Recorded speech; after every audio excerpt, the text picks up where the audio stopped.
মাননীয় স্পিকার, এই আইনটি প্রণীত হয়েছিল 2009 সনে। তারপরে প্রথমবার মতো সংশোধিত হয়েছে 2012-তে। এবার দ্বিতীয়বারের মতো সংশোধনের জন্য এসছে।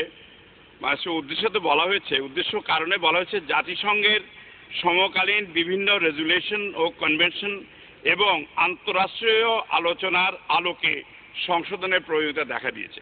মানে স্পিকার, আমি এই বিলটিকে পড়েছি, আগের আইনগুলো পড়েছি, কিন্তু এই যে সংশোধনী যে আনা হয়েছে এখানে কোথাও আমি খুঁজে পাইনি কোনো নূতন শব্দের সংকলন অথবা কোথাও সংযোজনও দেখতে পাইনি যেটা দিয়ে এই কারণটুকুকে জাস্টিফাই করা হয়েছে অথবা করা যায়। মাননীয় স্পিকার, বস্তুপক্ষে আরও বলা হয়েছে জনস্বার্থে আইনটি আরও টেকসই ও গতিশীল করার জন্য সন্ত্রাস দমনে অধিকতর সহায়ক হবে বলে।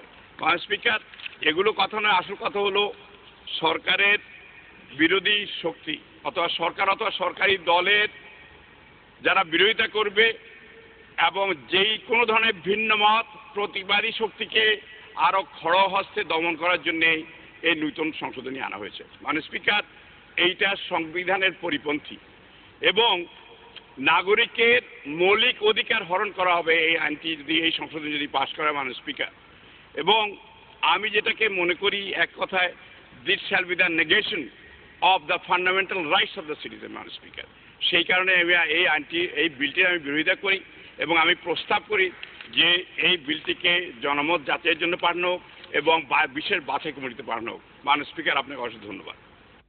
ধন্যবাদ মাননীয় সদস্য।